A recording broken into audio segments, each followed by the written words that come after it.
Bonjour à vous, auditrices et auditeurs d'Interséance, et bienvenue dans un nouvel épisode hors-série d'entretien, aujourd'hui avec un chef opérateur. Léa et moi-même avons le plaisir de discuter avec Raphaël Van den Bussche, directeur de la photographie depuis 2012 et qui a dernièrement travaillé sur Hit the Night de Caroline Poggi et de Jonathan Vinel, Rodeo de Lola Kivoron et les films de Nathan Ambrosioni avec Tony en famille et les drapeaux de papier. À côté de cela, il opère aussi sur de nombreux clips comme ceux d'Orelsan ou de Niska, pour ne citer que les plus connus, mais aussi sur des publicités. La discussion du jour portera dans un premier temps sur son travail de chef opérateur dans sa généralité. On partira ensuite sur son dernier film en date sorti au cinéma, Hit the Night, puis on terminera avec des questions autour de son mémoire rédigé à la Fémis. Sur ce, je vous laisse avec l'entretien et je vous souhaite une très bonne écoute. Bonjour Raphaël. Bonjour.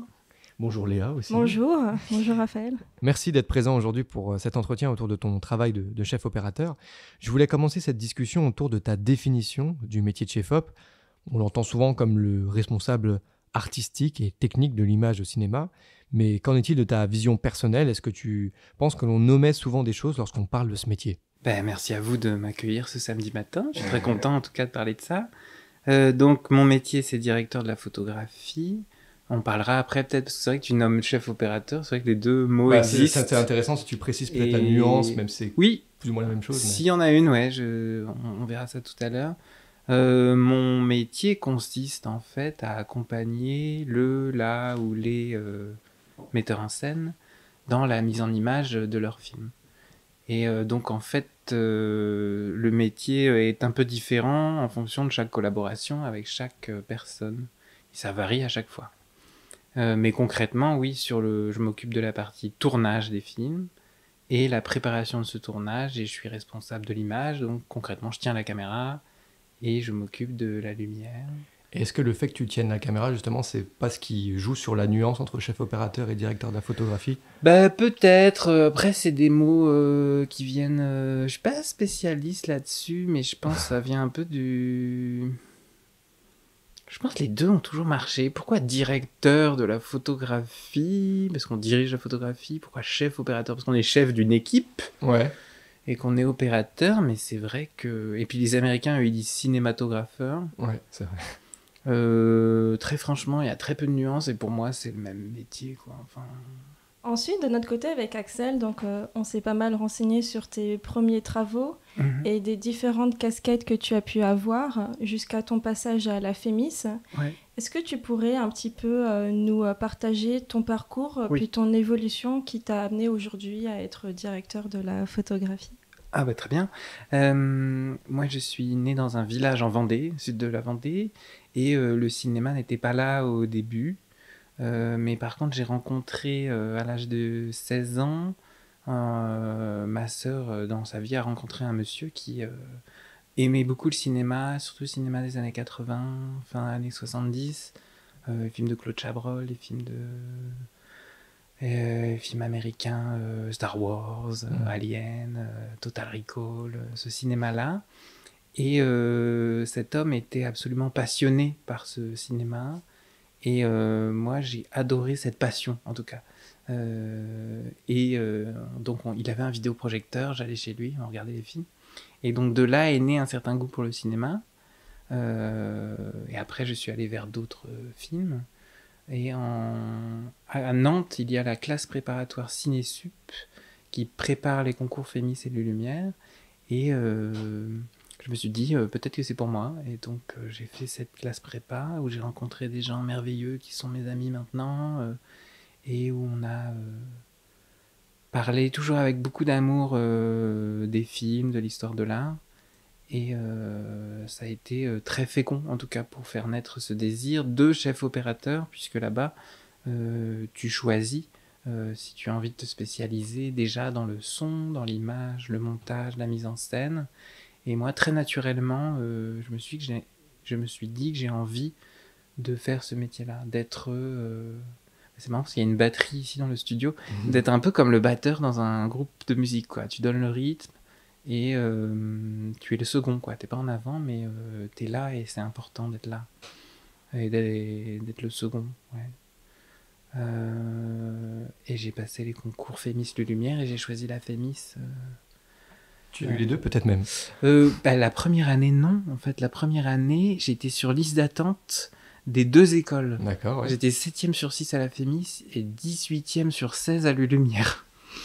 Donc, mais ça a été très profitable, puisqu'ensuite j'ai passé une année à Paris à faire des stages et des courts-métrages. Ouais, d'accord. Et j'ai travaillé à Disney aussi. D'accord. En tant que quoi, d'ailleurs? À rouler des câbles. Ah oui. Et cette période, ne serait-ce que pour découvrir Paris, qui pour moi était complètement nouveau, Paris et les Parisiens aussi, en fait. Évidemment, Paris, c'est la ville du cinéma. Enfin, quand on a le goût des films, on est hyper heureux. Donc, ça a été une année féconde et je pense importante. J'ai repassé les concours et cette fois-ci, c'était bon. Et la Fémis, 4 ans, qui était super. Hein. C'est une école très technique, très pratique. On pratique beaucoup et c'est un lieu assez étroit, mais en tout cas où il y a un magma de personnes avec qui tu peux parler de cinéma et rencontrer des gens pour faire des films ensemble. D'ailleurs, en parlant de la Fémis, on a vu que ton mémoire a été rédigé avec un peu Caroline Champetier. Champetier et Claire Maton. Donc on se dit que, à mon avis, les rencontres là-bas aussi, ça peut être. Oui, Caroline, concrètement, j'ai discuté avec elle une journée sur ce sujet qui était la peau en cinéma numérique. Et c'est vrai qu'il y a la Fémis et l'AFC, donc l'association des directeurs de la photographie français. En fait, c'est à 20 mètres. Ah oui. Ouais. Donc il y a un lien privilégié où le raccourci est très facile pour les contacter. Et pareil avec Claire, on a discuté 2 fois, je crois. Ouais. Ok. Bah, ça va pouvoir faire un petit peu le lien avec ma prochaine question. Comme on se l'est dit juste avant que la mission commence, c'est que moi aussi j'aimerais bien devenir chef opérateur un jour, et j'ai eu la chance de discuter avec quelques chefs opérateurs, différents profils de tous les âges, et il y a un truc qui me frappe parfois, c'est comment autant avec certains, je peux vraiment parler de techniques pures, vraiment très profondes, et pas forcément sentir d'intention artistique à côté, et à l'inverse, certains qui vont ne parler que de choix de mise en scène, choix artistique, et par exemple délaisser certains points techniques à des assistants ou autres. Toi, en regardant ton travail et tes interviews, en me renseignant un peu sur toi, j'ai l'impression que tu te portes très bien sur les 2 pendants, j'ai l'impression, et je voulais savoir si toi, selon toi, il y a un pendant qui devrait être plus important que l'autre. En tout cas, tu as raison de souligner ces 2 pôles. Après, je pense que c'est pas une ligne, quoi. C'est-à-dire, il n'y a pas les techniciens et les artistes foufous. Je pense que c'est plus un relief, un espace, une sphère qui se bâtit en fonction de chaque projet et de chaque metteur en scène. Effectivement, moi, j'ai assez peu de plaisir à parler de choses très techniques, parce que j'aime bien quand la technique est assez légère, transparente, même si on fait des choses très compliquées, quoi. Par exemple, en ce moment, je viens de faire un film au Japon, sous l'eau, avec de la 3D, des requins en 3D, en anglais, en japonais, avec des scènes de nuit, donc des choses vraiment très très techniques. C'est presque James Cameron un peu dans l'idée, quoi. Enfin, évidemment, on avait moins de budget, quoi. Mais j'aime toujours, malgré la lourdeur d'un dispositif ou le côté innovation technologique, y trouver un biais, en fait, qui est une simplicité qui rejoint la mise en scène de façon simple, je sais pas comment dire, que le geste technique ne prenne pas la place sur les sentiments, la narration du film. Selon toi, le plus important dans notre film, ça sera toujours ce qu'on voit à l'écran, et du coup, le côté artistique, finalement. C'est toujours, finalement, faut se concentrer sur, faire en sorte que le metteur en scène puisse faire son travail convenablement avec les acteurs, parce que au final, c'est sur ça qu'on se concentre, quoi. Oui, moi, par exemple, mais c'est délicat, puisque j'ai l'impression que moi je suis un peu à la fin de l'adolescence de ma pratique. D'accord. C'est pas mal comme image. Non, mais j'ai l'impression que c'est en ce moment que ça se passe, au sens où beaucoup chercher ma place, et là je sais que je pense l'avoir trouvé. D'accord. Et ça a quelque chose de l'ordre de la discrétion. D'accord. Comment dire. Et je n'aime pas la surenchère de la technique. Moi, je vais jamais être heureux d'avoir une énorme grue ou des trucs comme ça, tu vois. Enfin, D'accord. c'est basiquement, tu vois. Et quand elle a un sens et quand c'est un objet et quand c'est rapide à installer et que ce mouvement est intéressant, oui, je suis très content. Mais on va pas utiliser une grue pour une grue ou des trucs comme ça. Je trouve que ce n'est jamais le bon raisonnement. C'est peut-être radical, c'est peut-être... après, bon, c'est une tradition très française, en fait, hein, très nouvelle vague. C'est vrai. Et du coup, j'imagine que tes équipes préférées, c'est vraiment des équipes quand même quand vous êtes assez restreint finalement, quand il n'y a pas, peut-être quand il n'y a pas non plus énormément de monde, que ce soit dans ton équipe image ou... Non, ça a très peu de lien avec la quantité des effectifs, mais plutôt la sensibilité des personnes. Par exemple, je travaille souvent en première assistante caméra avec Camille Autrive. Ça fait une dizaine d'années qu'on se connaît, et Camille a un réel don, une vision de la mise au point. Donc en fait, la première assistante caméra, je rappelle, c'est quelqu'un qui est en charge de faire en sorte que la caméra fonctionne. Et très concrètement, lors du tournage des scènes, elle s'occupe de la mise au point. Donc c'est une commande qui est à distance, où tu en fait reportes tout le temps la distance qu'il y a entre la caméra et le sujet que l'on souhaite net. Et donc c'est vraiment un métier de l'instant et qui est très en rapport avec les comédiens. Et c'est extrêmement difficile. Moi, j'étais très mauvais quand j'en ai fait justement la première année avant la Fémis, parce que c'est extrêmement technique, mais en même temps, c'est vraiment un truc d'humain de savoir toujours quelle est la distance entre les gens, et c'est un truc de danseur un peu. Et moi, je suis très piètre danseur. Et Camille a vraiment quelque chose d'instinctif. Et pour autant, techniquement, elle connaît tout. Elle sait tout. Et on utilise quand même des objets extrêmement technologiques. Les caméras, c'est quand même des ordinateurs. Hein. C'est très très complexe. Il y a des menus énormes. Le nombre de choix que tu peux faire sur une caméra, c'est immense en fait. Et elle maîtrise ça parfaitement, mais ça ne prend jamais le poids sur le reste. C'est-à-dire qu'en fait, tout est simple. Elle arrive sur le plateau, la caméra l'allume, tout va bien. Enfin, c'est jamais une exhibition de... L'objet n'est jamais lourd. Et moi, j'aime beaucoup ça de la part de mes équipes quand les choses ne paraissent pas lourdes. C'est la même chose avec la lumière, par exemple. La lumière, tu as des projecteurs qui pèsent 50 kilos, qu'on met sur un trépied. C'est un effort, c'est difficile. Mais tu as des personnes avec qui tout paraît simple.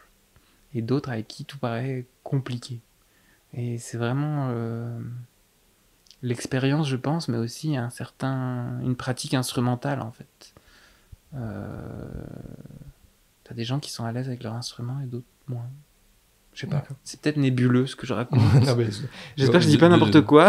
Non, mais de ce que je comprends, c'est que t'aimes bien en fait cette sensation de confort, c'est-à-dire que tout le monde est vraiment à sa place pour que toi tu puisses te concentrer au maximum sur... Oui, exactement. Avec le ou la metteur en scène sur le film. Et c'était un peu lié à ma prochaine question d'ailleurs. Je voulais te demander un peu dans le meilleur des mondes, quel était ton attitude préférée sur le plateau. Est-ce que tu étais plus du genre à avoir un découpage très établi, des plans de feu très établis pour laisser tous ces automatismes à tes chefs de poste, par exemple, et pouvoir te concentrer, j'imagine, au maximum avec le ou la metteur en scène sur le plateau. T'es plus de ce genre-là, quoi. En fait, non. Moi, j'aime quand ça change tout le temps. J'aime pas m'enfermer dans une méthode, dans un système. C'est pour ça que je choisis toujours les films, ou en tout cas les metteurs en scène où je sens qu'on va faire quelque chose de différent. Par exemple, on peut discuter... Je cherche des extrêmes. J'ai fait de la série télé. Série télé 3615 Monique, une série télé OCS, donc c'est des formats courts 10x26, où c'est des productions où tu dois tourner en 26 jours, presque 9 minutes utiles par jour, avec peut-être 9 ou 10 pages de scénario. C'est extrêmement difficile pour les comédiens, parce que du coup, il y a beaucoup de texte. Et évidemment, vu que le scénario, il fait 300 pages, et qu'on a un mois de prépa, je n'ai pas le temps avec le metteur en scène de m'asseoir, de lire calmement toutes les scènes et de me dire là on ferait tel plan de caméra. Ouais. Du coup à la lumière c'est la même chose. Je peux pas me dire là j'aimerais telle esthétique. C'est plus on y va et on n'a pas le temps concrètement de faire de découpage. Ah, d'accord, carrément. On peut échanger des notions, mais ça dépend parce qu'il y a des metteurs en scène de série qui adorent le découpage et qui font des choses très précises. Mais en série, non. Là, tu fonces. Et moi, j'ai trouvé un dispositif sur cette série. C'est 2 caméras, épaules, portées à la main, avec des zooms. Ah oui, et on d'accord. tourne beaucoup. Okay. Et en fait, on ne fait pas vraiment des plans, on fait des prises. C'est-à-dire qu'à chaque prise, on change balade, quoi. un peu. Ouais, okay. Et il n'y a pas de règle. Il n'y a pas de caméra plus forte que l'autre. C'est un peu les deux. Et on accumule. Et ça a fonctionné sur cette série? Ça a fonctionné de façon géniale. Ok, d'accord. Ouais, j'avais un super cadre caméra B, on s'entendait très très bien, on avait l'impression d'être Mr. and Mrs. Smith. Et du coup, comment t'as pensé l'éclairage avec un non-découpage finalement? Oui.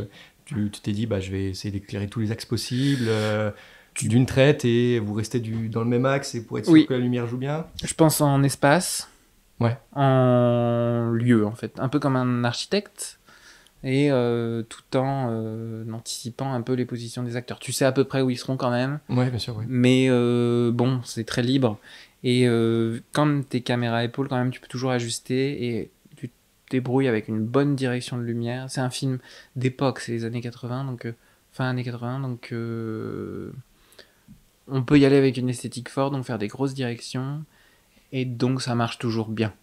D'accord.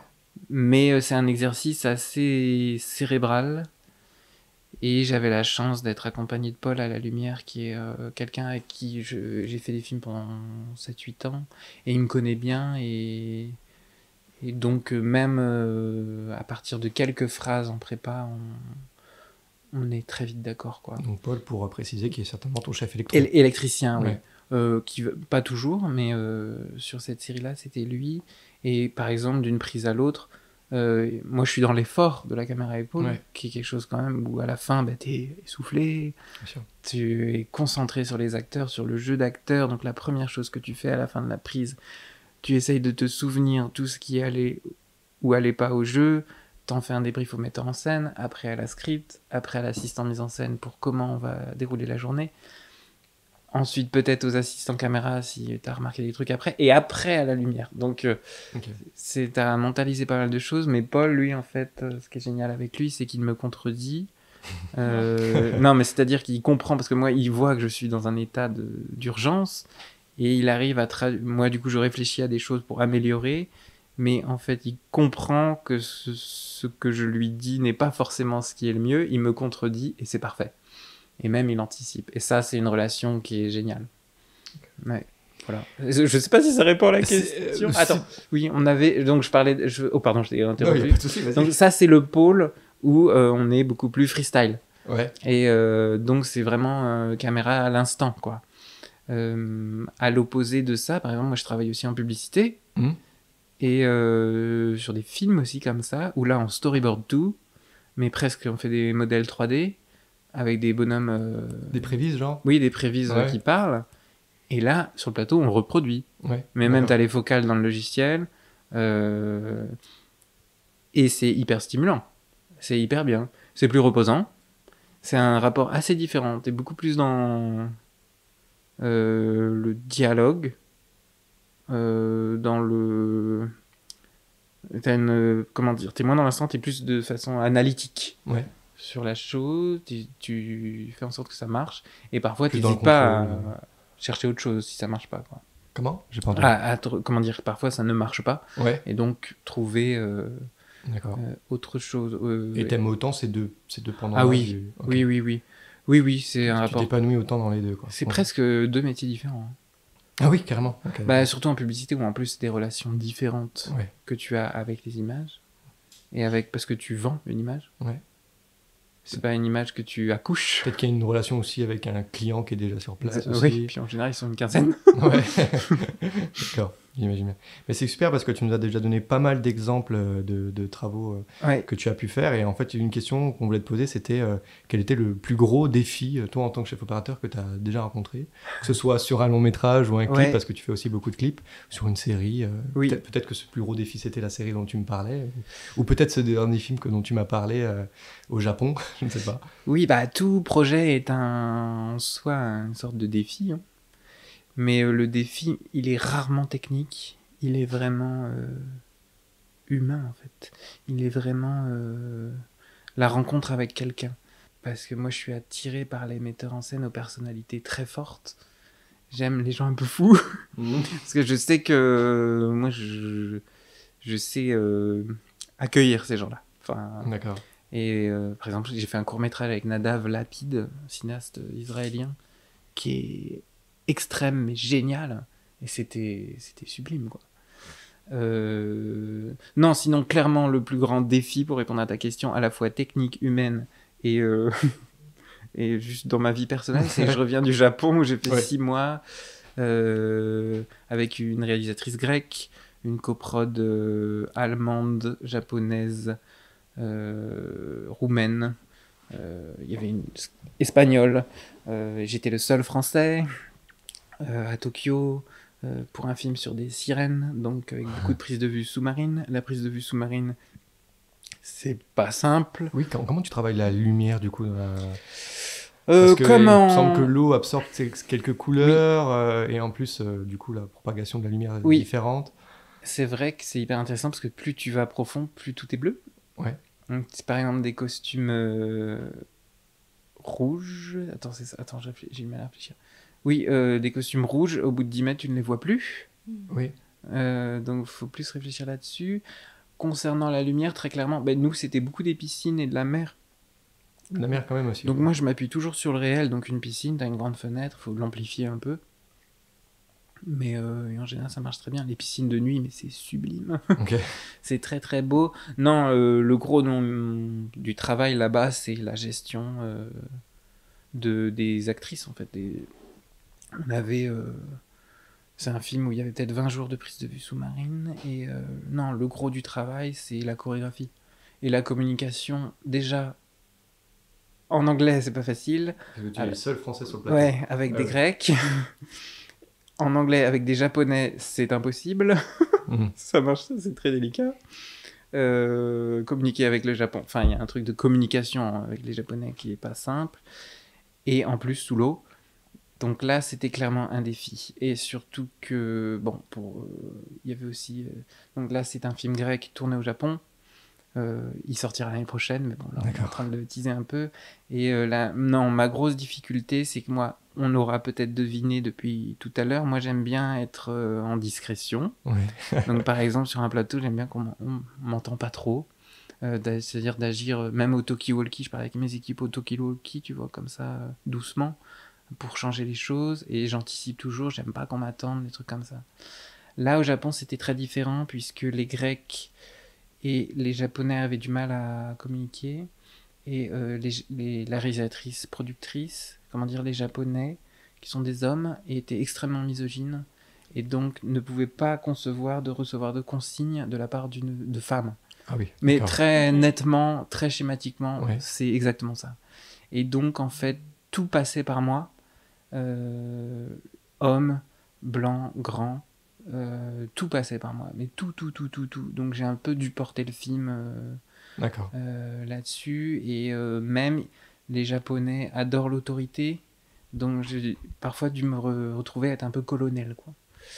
Et ça avec des équipes énormes de parfois 60 personnes, quoi. Et en plus, là je te parle de même pas mes équipes à moi. Pas lumière, machinerie, caméra. D'accord, moi je pensais que tu parlais de... Okay. Non, parce que mon équipe, ils ont compris mon style et on s'est beaucoup aimé, il y a eu une vraie rencontre. Et même, ils ont trouvé une sorte de flow à la lumière, à caméra, machinerie. Et tout roulait. Tout était une relation de travail merveilleuse. Mais par contre, c'est toute l'organisation, toute la sécurité, toute l'organisation du tournage, parce que ça va hyper vite. Et là, je me suis retrouvé à faire ça. Et ça, c'était un défi pour moi, ne serait-ce que pour la langue et le côté être cow-boy, quoi. Ce qui a été une tradition d'opérateur en France, hein, à une époque, des gens très puissants sur le plateau, qui disent on va faire ça, ça, ça. Moi, c'est pas mon style du tout. Mais là, j'ai dû faire ça, et ça, c'était un défi, ça m'a épuisé mentalement. Je suis ressorti extrêmement fatigué.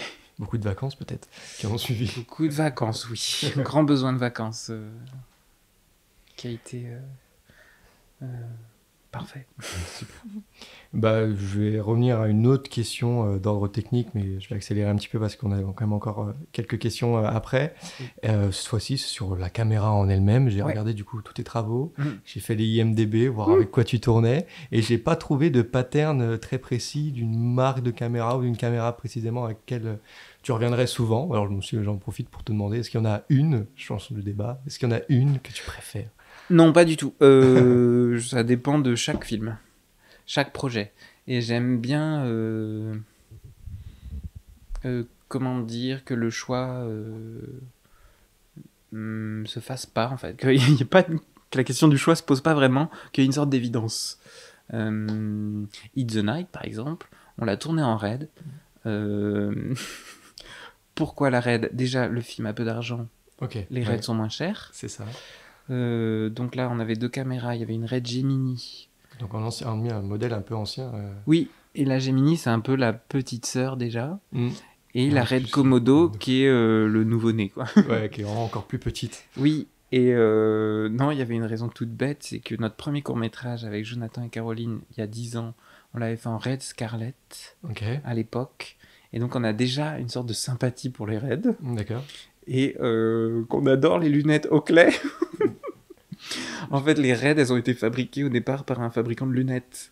Ah, je savais pas qui est la marque Oakley, qui est américain ou canadien, je sais plus. C'est les lunettes super stylées. Oui, je vois effectivement, je vois le type de lunettes. Ouais. Elles sont super stylées. Et en fait, Jojo et Caro et moi, on adore ces lunettes. Et donc, il y a une sympathie pour Red. C'est un peu stupide ce que je vous dis, mais... Je m'attendais pas à cette genre de justification pour le choix de la caméra. Et en tout cas, la Red, non, mais pour ce film, c'est un film d'hiver. La Red, maintenant, l'été, je la prendrai plus, parce que la Red, il n'y a pas de filtre neutre interne. Donc la RED en été, c'est dur. Je trouve ça difficile. Par exemple, la Venice 2, la Venice 1, maintenant, t'as 3, 6, 9, tu peux mettre tous les notes que tu veux, et c'est quand même génial. Et pourquoi la RED? Oui, bah, c'est aussi des questions d'économie. Hein. Très souvent. Hein. Là, le prochain film que je vais faire, question d'économie aussi. Hein. Mais TSF, qui me soutient depuis toujours, là, m'a proposé la Venice 2, et en fait, je suis super heureux. Parce que cette caméra, déjà, maintenant, elle est assez légère. Et la colorimétrie est quand même exceptionnelle. Moi, je trouve qu'on a atteint un top, en fait. Enfin, je vois pas comment... Je suis satisfait, en fait. Sur les carnations, sur le contraste, la dynamique. Jamais on utilise autant de dynamique, donc... non, c'est une caméra exceptionnelle. Et en plus, il y a ce truc, l'extension Unit, le Rialto, qui permet de voir le capteur, une caméra toute petite au bout d'un fil. Et quand même un outil génial pour les scènes de voiture ou tous les lieux étroits. On peut même un cap de 12 mètres maintenant. J'avais ça au Japon, là, c'était super. J'ai fait des scènes sur des plages où, à la main, à l'épaule, je peux me retrouver au ras du sol, puis à bout de bras en l'air, sans devoir faire la musculation, parce que les caméras, ça reste des objets lourds. Et quand t'as la grosse... Enfin, moi, j'aime bien l'avoir à l'épaule, mais il y a quand même des mouvements que tu peux pas faire. Ok. Encore. Et donc, dernière petite question technique, encore une fois sur les caméras, mais maintenant plutôt sur la captation en elle-même, le capteur. On a eu beaucoup de caméras au capteur plein format, donc que ce soit la Venice, comme tu l'as dit, la Raptor ou la Mini LF chez Arri, la LF tout court. Et Arri a sorti dernièrement, il y a maintenant un an ou deux, une 35, et en fait j'ai l'impression qu'elle a remis un peu à plat le débat. Et est-ce que toi, avec les avantages, parmi les avantages et les inconvénients que peut avoir le Super 35 et le plein format, est-ce que toi tu as une taille de capteur que tu privilégies? Oui, la question est intéressante. Moi j'avais fait un film Tony en famille, on l'a fait en grand format, Alexa LF, et c'était un vrai choix. Pourquoi? Parce que les décors étaient étroits et je voulais quand même avoir une certaine photogénie sur les actrices. Et donc ça permet d'avoir un petit peu cet effet, ça rallonge un peu la focale. Et donc c'était pertinent pour la photogénie des actrices. Ça évitait d'être trop grand angle. Ensuite, pour d'autres raisons, pour des plans larges extérieurs, moi j'aurais pas de... Ça dépend vraiment d'un projet là. Au Japon, là j'étais quoi? On était en quoi? On était en plein format aussi. Ah, c'est quand même beau, hein. Mais une dimension un peu 3D, ouais. Tout de suite. T'es plus présent, t'es plus là. C'est nouveau. On n'est pas encore très habitué, je trouve. Ça, c'est vraiment récent, en fait. Enfin, 4-5 ans. Après, que je comprends que ça ne dure pas... Enfin, que ce soit pas majoritaire, maintenant. Parce que... Enfin, je sais pas, en fait. C'est une bonne question. Si, ouais, j'en sais pas. Parce que le Super 35, on est quand même beaucoup plus habitué. Les optiques sont quand même aussi plus intéressantes. Ouais, plus grande gamme de choix, oui. Plus intéressante. Bah, sur ce film que j'avais fait en LF, donc en grand format, optiques sont super chères. Ouais. Et c'est vrai que j'avais choisi, on avait du coup pris les Leica R, les Leica M08, okay. Que j'aime bien, mais c'est pas le premier choix. D'accord. Ariane, si tu m'entends, désolé. Donc c'est très souvent aussi une question de prix. Hein. L'Alexa 35, c'est génial. Hein. T'as pu travailler avec ? Je l'ai eu que en pub. Ok. Sur une pub sur de la beauté sur les peaux. Et waouh. En étalonnage, vraiment, t'es super heureux, quoi. Tu peux vraiment aller explorer la richesse des carnations, le détail du grain. Ok. En couleur, c'est quand même en Ariro, là. C'est vraiment... Enfin, je vois pas comment on peut faire mieux à part le 35 mm. C'est vrai que la 35, elle offre une latitude qui est quand même assez forte. Ah, c'est exceptionnel. Ouais. Enfin, les caméras numériques, moi j'ai l'impression qu'elles ont atteint... Un truc où tu te dis comment on peut dépasser ça ? Bah non. Peut-être en termes de sensibilité un jour, mais bon... Oui, mais c'est tellement trop. Ouais. C'est trop maintenant. Aussi, là, on trouve aussi des solutions par la contrainte, par des bonnes idées par la contrainte et tout. Ouais. Donc, effectivement. Les caméras, maintenant, c'est tellement sensible que les nuits, on passe plus de temps à éteindre tout. D'accord. Qu'à éclairer. Okay. Tu utilises des tout petites sources maintenant et c'est beaucoup plus... Enfin, le plus difficile, c'est presque d'éteindre... À Paris, la nuit, c'est le ciel qui t'éclaire maintenant. Le ciel orange, quoi. Ouais. Donc, c'est souvent un problème, effectivement. À chaque fois qu'on est amené à... Enfin, de ma modeste expérience, qu'on est amené à parfois peut-être cadrer le ciel quand c'est tellement sensible, t'as du rouge ou t'as de la lumière dans le ciel qui est parfois... Mais oui. Donc que t'as pas envie d'avoir. Oui. Quoi. Mais par exemple, la Sony FX3... Ouais. Là, on parle technique. Exactement avec cette caméra que j'adore. Okay. J'en ai acheté une. Ok. Parce que c'est la première fois de ma vie que j'achète un objet si cher. Et je suis tellement heureux. Mais le film japonais, j'ai fait des plans avec. Plein de plans. En fait, on avait 2 Venice 2, mais plein de plans où en fait, des paysages, même des plans larges en haut d'une grue, parfois c'est tellement plus simple. Ouais. Tu l'envoies dessus, et le capteur est exceptionnel et extrêmement sensible. Donc on peut ramener des images complètement folles. Alors, pour finir sur cette première partie, j'aimerais te poser une question qui fait écho aux enjeux contemporains. Si je ne me trompe pas, tu es plutôt soucieux des questions écologiques. Donc, comment toi, en tant que chef opérateur, tu essaies d'agir sur les tournages ? Est-ce que tu vas privilégier un matériel particulier, par exemple, au niveau des projecteurs ? Oui, alors la question est excellente parce qu'en ce moment, c'est vraiment une question centrale que je me pose. Je viens de faire un film au Japon où j'ai pris l'avion peut-être 10 fois parce qu'on était en Grèce et tout. Donc de là, tu te demandes parfois quel est le sens de ça, quoi. Après, c'est un film clairement qui... un sous-texte, un message très intéressant sur le péril écologique. Mais bon, dans ma pratique, oui, là, c'est pour ça que je reviens à des films à Paris, plus...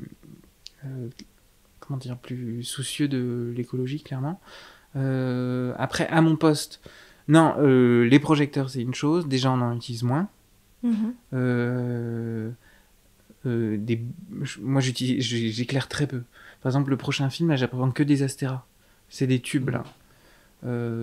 Après, il y a un truc qui est une bombe à retardement énorme que je vois qui arrive, c'est tout ce qui est LED là, par exemple, encore je parle tout le temps du Japon, mais j'en reviens du coup, et c'était vraiment excellent, enfin c'était un énorme truc pour moi, donc les Aputure, donc les projecteurs chinois, qui est une marque chinoise, qui s'est mis à singer tous les projecteurs LED qu'on connaît, donc c'est-à-dire tous les modèles. Donc tu as les tubes, tu as les grosses puissances, donc des projecteurs à LED extrêmement puissants, ils les font tous.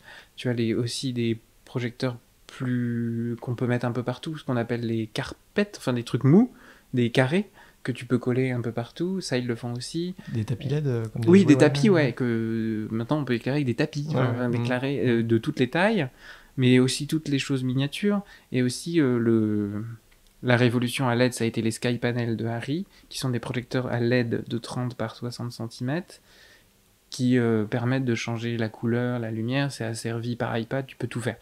Et donc ce format-là a été repris aussi par Crimsource, les Vortex, qui sont les mêmes en plus puissants et un peu meilleurs. Et maintenant, les Nova, là, je les ai eus au Japon, c'est les mêmes. Ça coûte beaucoup moins cher. Par contre, clairement, la durée de vie, moi j'en ai vu des neufs, en 2 mois d'utilisation, à la fin du tournage, ils étaient déjà un peu cabossés, quoi. Donc clairement, ces trucs-là, moi je me dis, ça va pas durer plus de 2 ans, quoi. Enfin, et encore, là, c'était des techniciens japonais délicieux, extrêmement bons, extrêmement soucieux du matériel. Tous les soirs, ils rangeaient ça dans les caisses, ils remettaient les films plastiques dessus. En France, on fait pas ça. On les jette dans le camion. Donc, clairement, moi, je méprise. Non, mais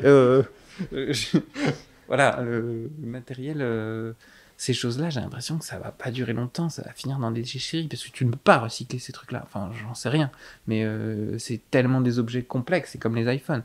Enfin, tu peux pas. Il y a de l'électronique partout, c'est du phosphore.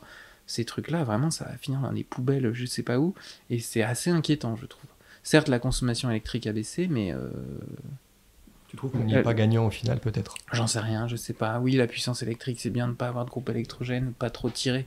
Mais je suis pas sûr. Une mandarine, tu vois, ça tient 50 ans à l'école. Et c'est un excellent projecteur. Hein. C'est une très belle lumière. Pareil, les blondes, quoi. Les blondes, c'est des projecteurs de 2 kW. C'est une ampoule dans une boîte en métal. Ça coûte rien.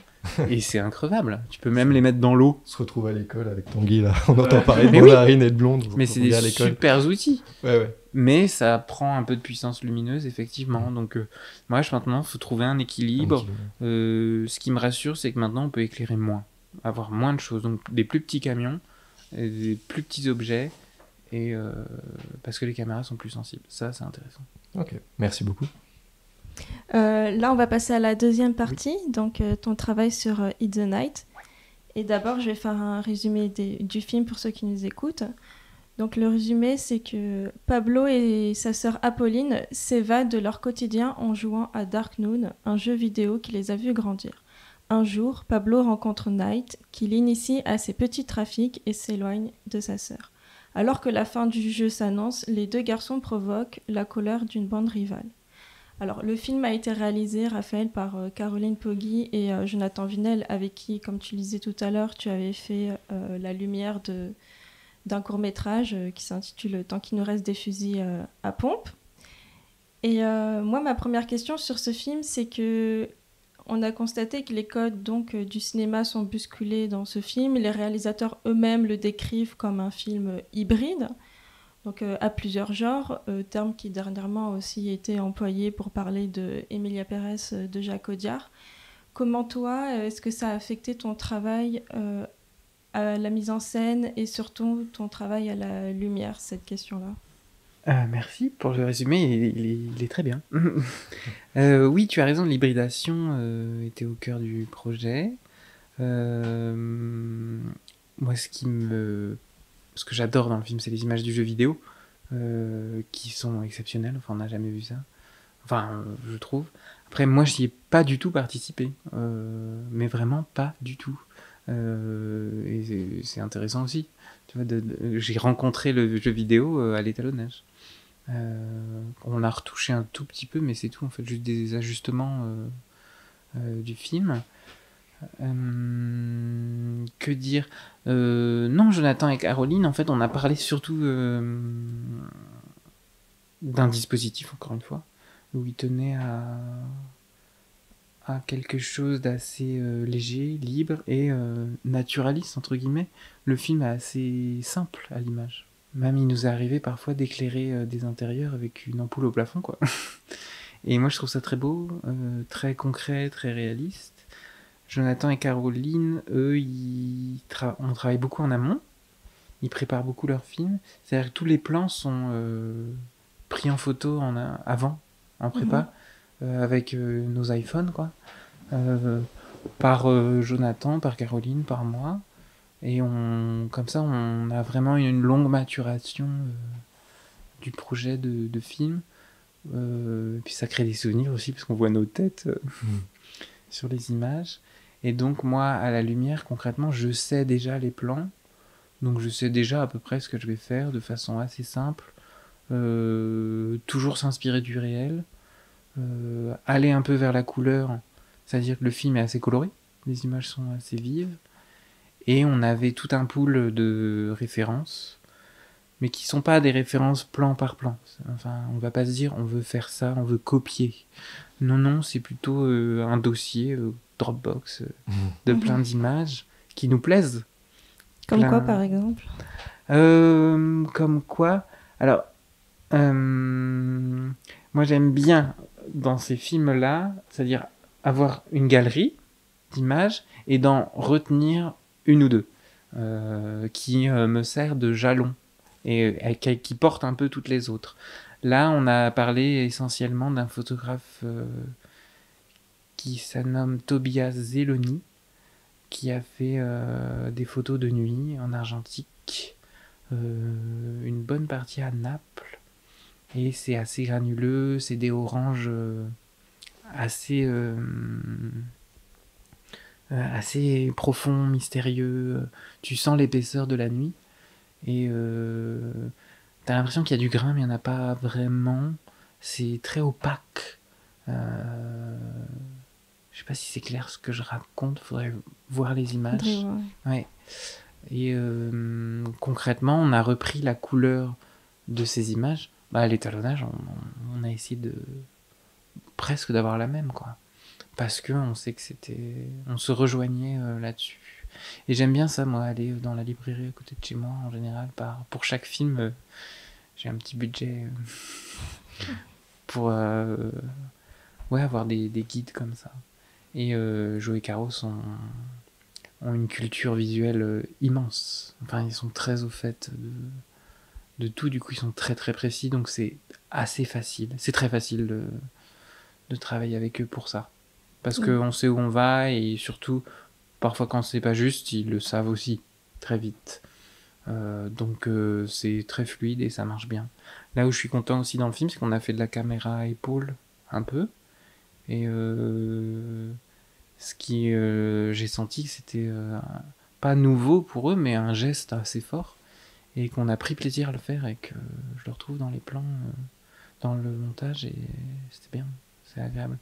Et aussi que les acteurs, Théo Scholby, je le connaissais bien avant, j'avais fait ses clips, puis on est amis, et j'ai rencontré Erwan et Lila qui sont exceptionnels, qui sont des gens merveilleux, qui sont vraiment très très forts. Donc c'était un film assez heureux. Et c'était un long tournage, on a passé 43 jours. Ah oui, quand même. Ouais, alors que il y avait peu d'argent, mais on a fait le choix d'une équipe vraiment minus. Par exemple, à l'image, moi j'avais Camille, dont je vous parlais tout à l'heure, à la caméra, qui était secondée de Arthur Grivel, qui est exceptionnel. Mais ils étaient que deux pour 2 caméras. Donc, tu vois, on galopait un peu, puis on allait assez vite. Et Laura, machiniste, avec qui j'avais fait Rodéo, et qui là a fait les scènes de moto aussi, parfois prenait la caméra B, cadrait la caméra B, elle a accepté de faire ça. Okay. Et on avait une stagiaire, Léna, qui courait partout. Et Paul à la lumière, qui était tout seul aussi. Ah oui, d'accord, vraiment équipe il a eu quelques renforts pour certaines scènes, des extérieurs nuit, des trucs comme ça. Mais non, On a fait ça comme ça et c'était très agréable. Surtout avec eux, je les connais depuis longtemps, tous les 3. Et donc, on était très contents de faire ce film. Et surtout, on l'a lu ensemble et on avait la certitude que c'était un super film dès le début. Donc, en fait, tu sais qu'on est en train de créer quelque chose de bien. Alors, dans le film, il y a 2 mondes, le virtuel avec le jeu Dark Noon, aux couleurs très marquées, très vives, et dans le réel, l'impression que j'ai eue, c'est qu'il y a un aspect très sombre, mais qui est toujours accompagné par des couleurs vives, par exemple la moto ou bien le cosplay d'Apolline rose. En tant que spectatrice, ça a joué un rôle essentiel dans mon immersion. Mais est-ce que vous avez souhaité que les 2 mondes se rejoignent de par les couleurs? Parce que c'est assez difficile en fait de faire en sorte que les 2 mondes se coïncident. Oui, la question est centrale et très intéressante. Après, bon, ces 2 mondes sont créés par les 2 réalisateurs, Caroline et Jonathan. Il se trouve que tous les 2 aiment, je prends leur voix, mais ont un certain rapport au romantisme. Donc je pense que l'obscurité vient de là. Enfin, les images sombres, c'est quelque chose qui leur plaît. Et la couleur, il suffit de voir comment ils s'habillent. Ah oui. Si vous m'écoutez. Non, ils ont beaucoup de goût pour les couleurs fortes et singulières qui portent une émotion. Donc je pense que ces 2 mondes sont des mondes qui leur plaisent, donc ils sont comme ça. Il n'y a pas eu... Enfin, de mon côté à moi, je me suis pas dit... je bâtis une image en opposition au jeu ou en adéquation. D'accord. Non. Je fais mon image et le jeu vidéo existe en soi. Il n'y a pas... Après, eux, dans leur travail, bien sûr, les choses communiquent. Mais à mon niveau, moi, non, il n'y a pas de travail d'écho ou de résonance entre les scènes, par exemple. Mais il existe. Parce qu'il est dans le décor, il est dans les personnages, les costumes. Mais concrètement, la lumière, etc., non. Non, mais il y a une ligne qui se tient. C'est-à-dire que j'ai choisi quand même des images assez vives et des couleurs assez puissantes. Et surtout pas un look péloche, quoi. Tu vois, le truc qu'on voit beaucoup maintenant, d'être plutôt dans utiliser le numérique pour ce qu'il est, à savoir des saturations, des couleurs primaires fortes. Pas forcément aller vers des looks films où toutes les images sont un peu... où on va davantage teinter les blancs, des trucs comme ça. D'avoir des blancs purs, des noirs purs. Parce que, oui, il y a une certaine... Il y a un goût en ce moment là-dessus, ce qui est très beau, que j'aime beaucoup. Mais ça prend pas mal de place. Et là, on voulait aller un peu à côté de ça. Et j'espère que ça se voit. Je crois. Oui. Moi, je voulais te poser une question, mais tu y as répondu un peu plus tôt. C'était sur comment tu as pu travailler, si tu avais pu travailler sur la direction de photographie du jeu en lui-même. Oui. Mais tu m'as dit que tu l'as fait par l'étalonnage, principalement. Clairement, quelques retouches. Les personnes donc, qui ont Lucien, Sarah, qui sont avec Caro et Jo, un peu les maîtres d'œuvre du jeu, ont entièrement fait ça. Moi, à l'image, non, j'ai pas participé là-dessus. Sarah est experte en lumière de jeux vidéo et en fait, elle place des projecteurs, des ambiances, etc. Moi, j'ai regardé ce qu'elle fait par curiosité, mais non, je n'ai pas donné de consignes ou de choses parce que, en fait, non, le Dark Noon, il doit exister en soi. Ce n'est pas... on m'a pas demandé et je pense pas que ça aurait été intéressant que je participe. D'accord, mais c'est quand même quelque chose qui t'intéressait. Ah oui, bien sûr, mais je rêve de faire un film, un autre film, mais qui serait peut-être entièrement dans un jeu. Ok, d'accord. Tu vois, d'avoir c'est quand même avec Unreal Engine comme ça, on peut faire des choses exceptionnelles. Mais je rêve d'un jour de faire, mais même un dessin animé, tu vois, parce que je me souviens c'était quoi ? C'était Django où ils avaient appelé des opérateurs, ou même Dickens parfois il fait ça, je crois, sur des films d'animation où il fait des séances où je savais pas du tout ça. Je crois, je dis peut-être n'importe quoi, mais où il donne une sorte d'expertise sur les lumières et tout. D'accord. En tout cas des conversation sur les images pour aller vers telle ou telle ambiance. Mais maintenant, les outils sont tellement puissants, tellement riches dans ce que tu peux faire sur ces images numériques, digitales, que je pense pas que moi, opérateur, je serais pas sachant. D'accord, bien sûr. Donc, non. Ok. Non. Mais ça m'intéresse pour faire un film entièrement comme ça, j'en serais très heureux. Mais presque de pas avoir de caméra, quoi. Ça serait vraiment génial. Justement, ma prochaine question, elle résonnait un petit peu avec ça, et sur le travail de motion capture qu'il y a eu sur le film. Oui. Je voulais te demander déjà si toi, tu as eu un apport là-dessus en tant que chef opérateur, et si, par exemple, vous êtes contenté de capturer les scènes, les mouvements des comédiens, et de placer une caméra virtuelle après en post-production, ou alors est-ce que vous cadrez déjà un petit peu sur le plateau de captation? Alors, j'étais pas là. Ok. Moi, Voilà. j'étais pas disponible. Ok. J'aurais adoré, mais j'étais pas là. Et donc, je ne saurais pas comment... Je sais pas exactement comment ils ont fait. J'en ai déjà fait de la mocap, mais là, je sais plus comment ils ont fait. Non, je pense qu'ils ont mis les caméras après.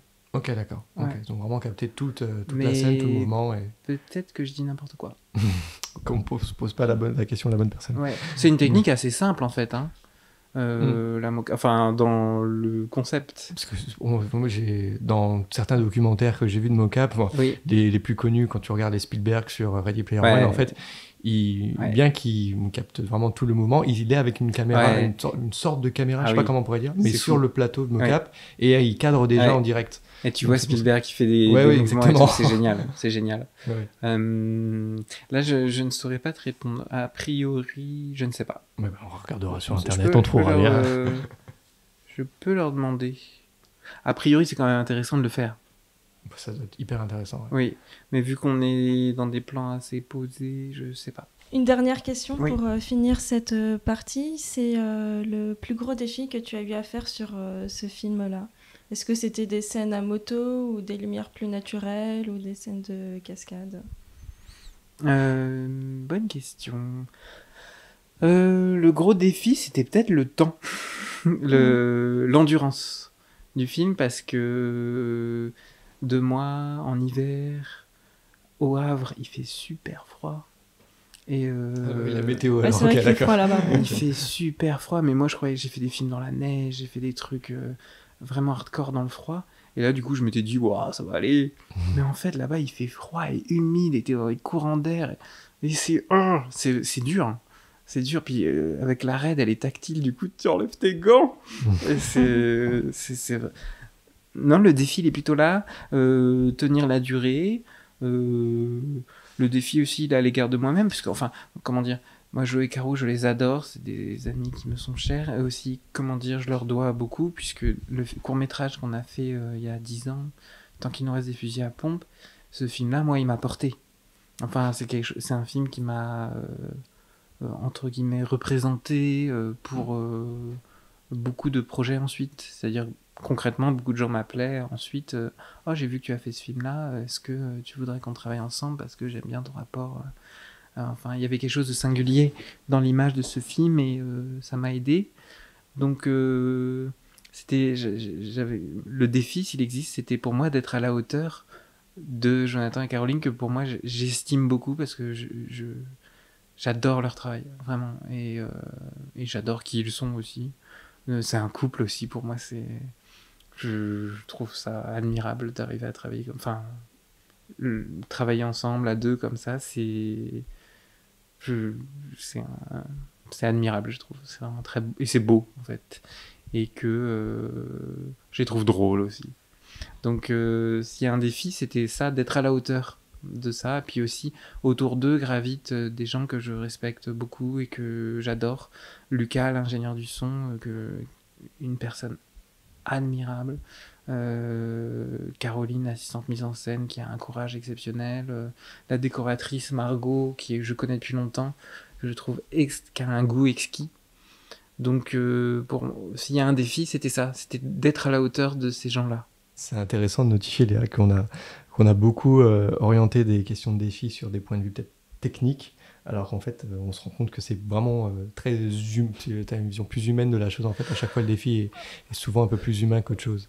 Oui, bah c'est peut-être, je te dis, je suis à la fin de l'adolescence, j'en sais rien. Mais... C'est bien de pouvoir être à la fin de l'adolescence après avoir fait déjà quelques longs. Oui. Non, mais j'aspire à, je sais pas, aussi l'opérateur, c'est ça, hein, c'est parce qu'il y a le côté technique bien sûr, mais tu es quand même responsable de la dynamique du plateau et aussi c'est un peu toi qui es garant que tout se passe bien. Et pour que tout se passe bien, il faut quand même avoir une certaine sagesse. Les plateaux, c'est des endroits où il y a beaucoup de crispation, il y a beaucoup d'ego de la part de, ça peut être de tout le monde. Et donc, il faut quand même avoir une certaine sérénité et un amour-propre aussi, ne pas être susceptible, etc. Et ça, c'est quelque chose qui s'apprend toute la vie, je pense. Alors que la technique, tu peux l'acquérir facilement. Et c'est pour ça que moi, je pense qu'à notre rôle, le gros du travail, c'est vraiment plus faire de cette expérience collective quelque chose de bienveillant et de fécond pour permettre l'émergence d'une œuvre singulière et qui fonctionne, quoi. Tout ce qui est technique, je dis pas que c'est mineur, c'est facile, mais pour moi c'est quelque chose qui est plus simple, qui va de soi. Et techniquement, non, mais après moi j'ai la chance de travailler aussi en publicité et en clip, où là concrètement la technique est au centre, et on se retrouve avec des beaucoup plus gros, c'est-à-dire un tournage à long terme, tu manges avec les gens le soir, tu rigoles, ça devient tes meilleurs amis. Une publicité, c'est pas le cas, enfin, ça n'arrive pas, vu que c'est des moments très courts et très intenses. Et sur les publicités, moi j'apprends beaucoup techniquement. J'ai filmé en 35, j'ai filmé avec des robots, j'ai filmé avec des ralentis énormes. T'amuses un petit peu, oui, presque. Tu t'offres des trucs de ouf, des trucs, des caméras qui vont en l'air et qui arrivent en bas, enfin, tu peux faire des trucs de fou. Et du coup, moi j'apprends là, techniquement. Pour ensuite et après t'es très content d'avoir acquis ces trucs là. Dans It's the Night il y avait ça, il y a un moment il y a un plan au ras la moquette par terre qui va vers un ordi, c'est un plan fait avec un périscope et en fait ce genre de plan ça paraît tout simple mais c'est assez technique parce qu'il faut utiliser un énorme périscope, un truc qui pèse 12 kilos et donc il faut la mettre sur une dolly à côté, il faut un peu calculer le machin, c'est pas simple. Pour être honnête, je sais pas du tout ce que c'est un périscope. En fait t'as la caméra et tu y mets un objectif qui a un angle. Ah, ok, d'accord, c'est bon. Ça permet d'aller filmer dans les petits trous, sous les portes, et faire des travelling au ras du sol. D'accord. Donc c'était là où vous cherchiez vraiment le ras du sol. Exactement, et en fait, t'es obligé d'utiliser ce truc, à moins d'utiliser qu'un iPhone, parce que tu le mets à l'envers. Avec la dolly, si vous retournez la caméra, vous la mettez au plus bas, c'était pas suffisant. Parce que la hauteur de la caméra ne te permet pas d'être vraiment l'optique au ras du sol. Et ça, c'est très technique, parce que il faut quand même, il y a un empattement de l'objet, quoi.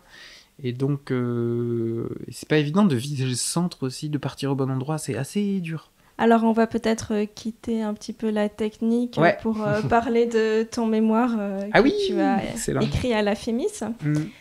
Donc, ton mémoire portait sur la peau en cinéma numérique. Tu l'as écrit en 2015. Donc, le mémoire est consultable en ligne si ceux qui nous écoutent sont intéressés de le lire. Tu l'as écrit, on le disait tout à l'heure, avec la complicité de Caroline Champetier et de Claire Maton, de grandes directrices de la photo. Est-ce que tu peux commencer par résumer un petit peu ton mémoire, si tu t'en souviens, si ça fait un peu longtemps? Oui, donc c'était à la fin de la FEMIS. C'est quelque chose que j'ai eu beaucoup de plaisir à rédiger, mais c'était assez peu appliqué en fait à la technique. C'était vraiment plutôt une recherche esthétique sur l'histoire de l'art, une histoire aussi des pensées, quoi, à l'égard de la représentation de la peau à l'écran, de nourrir une réflexion là-dessus. J'avais segmenté ça en plusieurs parties. Il y en avait une qui était plus sur la couleur, une plus sur la matière et une plus sur le sentiment qu'on a à l'égard des choses. Après, les conclusions qu'il y avait que j'ai eues là-dessus, je sais pas, enfin en tout cas, je sais pas si elles m'ont mené à quelque chose. Il n'y a pas de solution en fait, parce que je cherchais à voir comment avoir ce sentiment d'incarnat, de peau, de représentation juste d'une peau à l'écran, quoi. Et ça m'arrivait assez rarement dans les films à l'époque.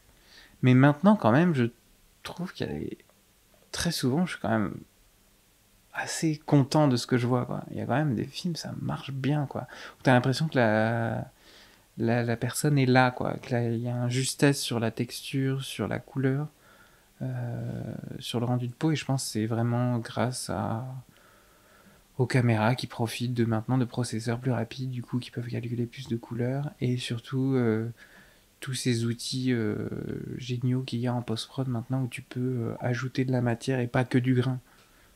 Tu peux ajouter plein de trucs qui participent à cette alchimie qui fait qu'on ait un sentiment davantage d'image plus incarnée. Et je pense qu'aussi des cinéastes maintenant, le numérique fait peut-être un peu moins peur, du coup on travaille plus ça. Je sais pas si ça répond à ta question, mais ça fait longtemps que je n'ai pas lu ce texte. La surprise en fait. Mais j'aimerais bien continuer à réfléchir là-dessus. Mais surtout sur la matière. C'est drôle parce que je prends des cours de dessin, là. Des cours de dessin au fusain. Et j'adore ça. Et en fait, tu te rends compte qu'avec un fusain et un papier un peu granuleux, tu peux vraiment avoir une matière hyper riche, hyper nuancée, qu'il est beaucoup plus difficile d'avoir avec des images cinéma. Qu'est-ce que ça t'a apporté dans ton appréhension de ton travail de chef-op, justement, de te confronter à cette histoire des idées, aux philosophes comme Kant, Descartes, Hegel, à des historiens de l'art comme Georges Didier Bergman, ou à des anthropologues comme Didier Anzieux et David Le Breton qui ont beaucoup parlé du corps et de la peau. Oui, je pense que ça répondait à un besoin à l'époque où, étrangement, la FEMI, c'est une école très pratique. On est beaucoup dans la technique, et j'avais besoin d'un temps de réflexion quand même pour savoir ce que je voulais dans les images, quoi. Et savoir. Mais en même temps, ce temps, il est toujours là, quoi. Là, en ce moment, je suis rarement satisfait et heureux et content et de trouver le centre des choses, je sais pas comment dire. Et quand t'es aussi en tournage, t'es beaucoup dans le présent et dans l'action. Ça me manque en fait ce temps de réflexion sur les images. C'est pour ça que je continue tout le temps à lire un peu des essais ou d'auteurs anciens ou contemporains. Hein. Mais t'as un livre de préférence peut-être ? En ce moment, enfin, ou un livre de chevet qui t'accompagne un petit peu. Je vais sortir des trucs un peu pompeux, c'est un peu pénible. Là, j'ai lu des lettres que Matisse a écrites, qui sont exceptionnelles, sur sa pratique de la peinture. D'accord. J'ai lu ça cet été, là, c'était vraiment trop bien.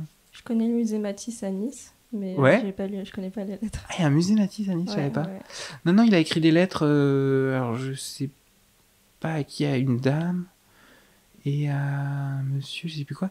Et c'est vraiment une introspection sur son travail, c'est assez beau. Ah ouais. Comme Van Gogh l'a fait avec son frère. Donc ça, c'est exceptionnel. Il y a Jean Cocteau aussi, je crois, qui en fait, c'est pas des lettres, mais il écrivait un journal lorsqu'il tournait son film.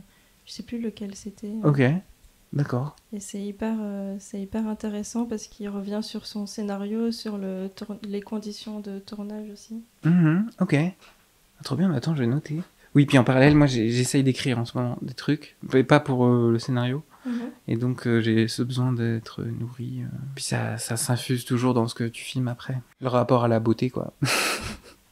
Pour revenir à la peau et à la beauté un petit peu, tu soulignais différents usages du traitement de la peau. Enfin, on peut aussi le voir ça dans le cinéma contemporain. Oui. Donc, grossièrement, on peut dire que on pourrait trouver dans les images des images plutôt lisses en premier qui cherchent à embellir les peaux. Ensuite, on aurait peut-être un cinéma qui lutterait contre le côté artificiel de l'image numérique, avec des cinéastes qui vont par exemple rajouter du grain à l'étalonnage ou défendre ce qu'on appelle l'image pauvre. Et troisièmement, on a aussi, bon là c'est vraiment le côté plus extrême des cinéastes qui aiment filmer des peaux laides, déchirées. Donc il y avait le cas de Claire Denis, mais on a aussi aujourd'hui Ducournau et Cronenberg. Ouais, bien sûr. Plus avant. Toi, parmi tes expériences audiovisuelles, de quelle façon est-ce que tu as pu te retrouver confronté à ces questions et peut-être aussi plus dans la pub justement pour la beauté? Est-ce que tu vois qu'il y a d'autres usages ou une évolution? La question est un peu longue. Non, en tout cas, j'aime bien naviguer parmi tous ces pôles parce qu'à chaque fois, c'est intéressant et c'est toujours dans le but d'aller vers une forme de beauté, de justesse. Et vraiment, j'ai pas de préférence de justesse, je suis assez exalté. Je sais pas, hier j'ai vu Les Anneaux de Pouvoir, là, la série Prime Video, le truc Seigneur des Anneaux, là, où ils lissent tous les visages. Ah oui.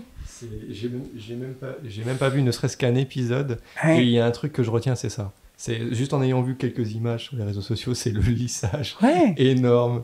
Mais je dis pourquoi pas, quoi, c'est hyper intéressant. Après tout, c'est des elfes, les bonhommes qui... Enfin, je comprends rien à l'histoire, je comprends rien du tout à ce truc, mais... je sais pas, ça va même plus loin que la publicité pour les cosmétiques. C'est vraiment... Les gens, ils sont pas là. Et ça crée un truc, je trouve, qui m'intéresse. Et à l'opposé de ça... en ce moment, je suis... C'est pour ça que je me mets à dessiner au fusain. Là, j'ai vraiment envie d'aller vers des portraits même de personnes âgées, tu sais, où tu sens la chair. T'es là, là, le film que je vais faire à Marseille, je pars avec des optiques très précises, très piquées, pour vraiment aller sur une sensation à vif, quoi. Pas très peu de maquillage, beaucoup de transpiration, des gens qui grimacent, d'aller vers quelque chose de plus rude, quoi. Il y avait ça un peu dans Rodéo, où on cherchait vraiment le grain de peau, mais presque la déchirure de l'image, quoi. Par les gros plans et par les blessures des gens, mais aussi la sueur, les taches, les grimaces. On recherche de la matière, quoi, vraiment. Ouais. Que ça soit palpable, presque. Ah ouais.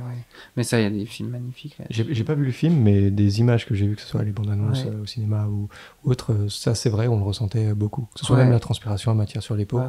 Et d'ailleurs, sur l'interview que tu avais donnée pour CST, justement, tu disais que vous aviez rajouté une émulsion de... Ah oui, mais alors là, il y en a beaucoup. Du grain avec Arthur Pau et Talonneur, on en a mis beaucoup. Et on s'est dit peut-être qu'on est allé un peu loin. Ouais. Mais en même temps, c'est présent. Et ce qui était agréable, c'est de voir que le grain rajouté... T'as plein de façons de rajouter du grain. Mais là, on a mélangé plusieurs techniques. Et moi, ce que j'aimais, c'est que le grain se mélangeait un peu au grain de peau et que il donnait un côté un peu, je sais pas, granit, bitume, et que cette artificialité aussi marchait avec le film. Et avec Lola, on s'est dit, allez, on y va. Il y en a beaucoup, puis surtout que maintenant, dans les compressions vidéo et DVD, parfois il disparaît et parfois il explose. Et là, c'est plutôt... On le voit beaucoup. C'est un peu comme une couche au-dessus.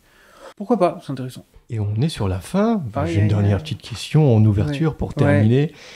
S'il y a des jeunes chefs opérateurs qui nous écoutent, qui cherchent à devenir chef opérateur, est-ce que tu as un conseil à leur donner que j'aurais voulu entendre. Par exemple, exactement. De filmer, faut filmer avec votre téléphone, filmer tout ce que vous voulez. Pas forcément des choses à produire et à montrer sur les réseaux et tout, mais il faut filmer, quoi. Filmer, voir des films et filmer des gens. Des gens ? Non, mais je sais pas. Moi, j'adore la caméra épaule et c'est toujours un mystère, quoi. Je sais toujours pas pourquoi je me sens les moments où je me sens le mieux, c'est quand je fais ça, quoi. D'accord. Parce que c'est un plaisir, c'est quelque chose qui t'a d'expérimenter un peu ça, en fait. Toi tout seul, c'est quelque chose qui t'a vraiment permis d'évoluer. Ah oui. C'est enivrant, c'est un vrai plaisir, en fait. Et faut filmer, et c'est vrai que comme toute pratique, j'ai l'impression qu'il faut en faire pour vraiment aimer et être épanoui dedans. Filmer et ne surtout pas... Il n'y a pas de support noble. Moi, je filme beaucoup avec mon téléphone. et j'adore. Voilà. Filmer, et évidemment, on est là pour raconter des histoires, hein, c'est toujours ça. Eh ben, merci. Merci beaucoup. Merci à vous, j'espère que j'ai pas Merci, dit n'importe quoi. Non, je pense Merci pas. beaucoup, Pas c'était du hyper tout. cool. C'était très Voilà, bien, voilà. très sympa, merci beaucoup. Trop bien, merci à vous. Et merci aux auditeurs qui nous écoutent et on se retrouve très vite pour un prochain épisode d'Interséance, très certainement. Gros bisous à tous. Cet épisode de l'entretien est désormais terminé, merci à vous de l'avoir écouté. N'hésitez pas à nous écrire dans les commentaires ou sur Instagram pour nous dire si ce genre de format vous plaît. On se retrouve très bientôt pour un nouvel épisode d'Interséance et d'ici là, portez-vous bien. Ciao!